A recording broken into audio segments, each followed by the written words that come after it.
बिस्मिल्लाहिर्रहमानिर्रहीम अस्सलाम वालेकुम। प्रोग्राम आखिर क्यों में मैं हूं आपका मेज़बान शाहनवाज डोगर और आज हमारे साथ मेहमान मौजूद है अजमल शाह साहब बाबा सहाफ़त सहाफ़त की दुनिया में इनका एक अपना ही नाम है। तो बाबा जी बहुत बहुत शुक्रिया कि आप हमारे पास स्टूडियो में तशरीफ़ लाए डिस्ट्रिक्ट प्रेस क्लब कसूर में। बाबा जी सबसे पहले आप ये बताएं आपने सहाफ़त कब से शुरू की?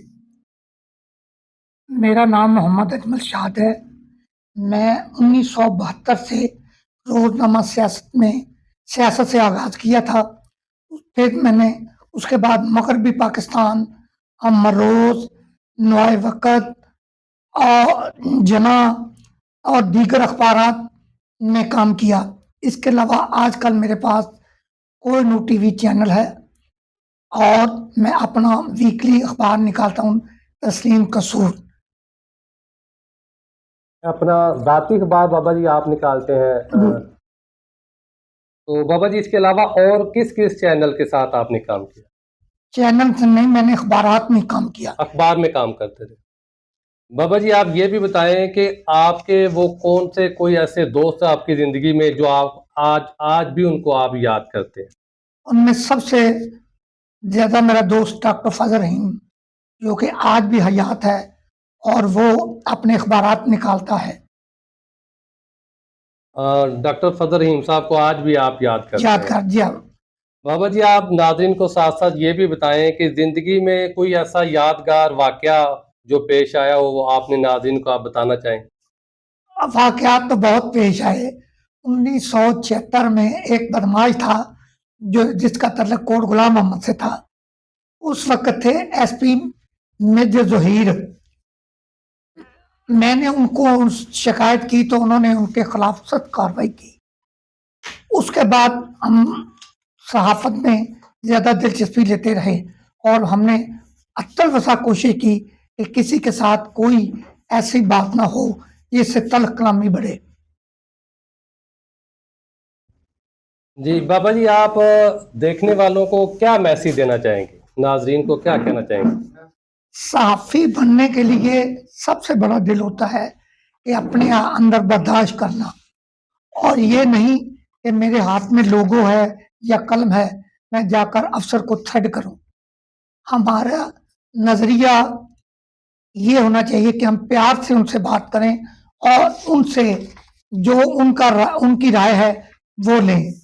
ये नहीं कि हम ज़ातियात पर और हम मुतअस्सिब बन जाएं। सहाफ़ी का काम होता है बर्दाश्त करना और जो देखना है वो आवाम को दिखाना है और कोशिश करें कि हक़ाइक़ पर मबनी चीज़ें आवाम को दिखाएं। ये नहीं कि झूठ का पलंदा दिखाएं। बाबा जी जब आप ये लिखते रहे हैं अखबारात में तो ज़ाहिर है आप सच और हक़ाइक़ पर मबनी बात करते रहे, लिखते रहे। तो कभी आपकी ज़िंदगी में कोई मुश्किलात वक़्त आया कि आपने सच को लिखने से आपको परेशानी का सामना करना पड़ा? मुतअद्दिद बार आया। ऐसे कई छोटे-छोटे वाक़यात होते रहते थे, क्योंकि जब आप किसी उस वक़्त के ज़माने में एसएचओ बहुत ताकतवर होता था। ज़्यादातर फटे एसएचओ के साथ ही होते थे, क्योंकि उस वक़्त एसपी साहब को मिलना बहुत मुश्किल होता था, लेकिन हमारे लिए कोई मुश्किल नहीं था। उस वक़्त हम 3-4 सहाफ़ी थे। डॉक्टर फजल रहीम था, अफजल नासर डॉक्टर था, अशरफ वाला साहब थे, वो मेरा उस्ताद भी है। और इसके अलावा और 1-2 साथी थे।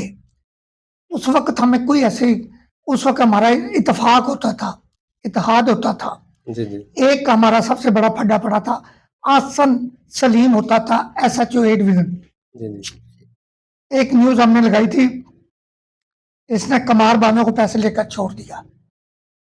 उस वक़्त उस वजह से फड्डा डरा, जिस पर हमने उसका तबादला करवा दिया था। जी। अच्छा बाबा जी ये भी बताएँ कि आपने प्रेस क्लब कसूर की बुनियाद कब रखी? ये जब क्योंकि आज भी आप प्रेस क्लब कसूर के मैं बानी हूँ। चेयरमैन हैं, बानी हैं, तो आपने ये बुनियाद कब रखी ये भी बताइएगा? ये बुनियाद मैंने 1976 में रखी थी, जहाँ बल्दिया चौक में मेरी शॉप है, वहाँ पार्क होता था। उसमें आरती प्रेस क्लब बनाया था। जब गवर्नर पंजाब जिलानी था, गुलाम मुस्तफा जिलानी साहब आए थे, हमने उनको रिक्वेस्ट की, मैंने डॉक्टर फजल ने चिट लिखी और मैंने गवर्नर साहब को चिट दी। उस वक्त हमें 2 कनाल जमीन और 1 लाख रुपया मिला था। इससे प्रेस क्लब का आगाज हुआ। ये बाकी लोग तो बाद में शामिल हुए हैं। बाबा जी ये बताएं, अखबारात और न्यूज़ चैनल में क्या फ़र्क है? बहुत फर्क है। वो अखबार की खबर अगले दिन अवाम तक पहुंचती थी, जी। मगर अब चैनल की खबर 2 मिनट बाद अवाम के सामने बम्मा हकाइक सामने आ जाती है। इस वक्त कंपटीशन भी बहुत ज्यादा है। बाबा जी साथ-साथ ये भी बताएं, बच्चे कितने और क्या कर रहे हैं, और कोई सहाफ़ी भी बनाया आपने? जी हाँ, एक जो मेरा बेटा है दूसरे नंबर का, तौसीफ अहमद शाद, वो साफी है। तौसीफ अहमद शाद तौसीफ अहमद शाह। एक अपना जाती कारोबार करता है, दूसरा जो है वो उसके साथ निगरानी करता है। 2 मेरी बेटियां हैं जो बार कसूर की मेंबर हैं और महकमा कानून से वाबस्ता है। शाफी अजमल शाह हाई कोर्ट की एडवोकेट है, जबकि बख्तियार कसूर बख्तावर अजमल कसूर में। ये 2 बेटियां हैं मेरी जो शोबा वकालत से वाबस्ता है। बाबा जी नाज़रीन को ये भी बताएं कि आपका एसएचओ सुल्तान रईस से क्या फड्डा हुआ? वो मेरे कजन अपना सुहेल साहब थे, उनके साथ था। उस वक्त मैं रोजनामा पाकिस्तान का नुमाइंदा था, डिस्ट्रिक्ट रिपोर्टर था, तो उस वजह से मैंने उनके खिलाफ बहुत खबरें लगाई। बाद में बख्तियार कसूरी साहब ने हमारी सुलह करवा दी। अच्छा अच्छा। तो बाबा जी आप आवाम को, देखने वालों को क्या मैसेज देना हम चाहेंगे? सहाफ़ियों को, सहाफ़ी बरादरी को, क्योंकि आप माशाल्लाह आपका जो तजर्बा है, ताकि वो देखने वालों को, सहाफ़ी बरादरी को वो काम आए, क्या मैसेज देना चाहेंगे? सहाफ़त बनने के लिए, सहाफ़ी बनने के लिए क्या-क्या करना चाहिए? ये नाज़रीन। सहाफी जो है पढ़ना बड़ा मुश्किल है, सहाफत का कार्ड लेना, लोगो लेना बड़ा आसान है। जी। क्योंकि सहाफी और साफी में बहुत फर्क है।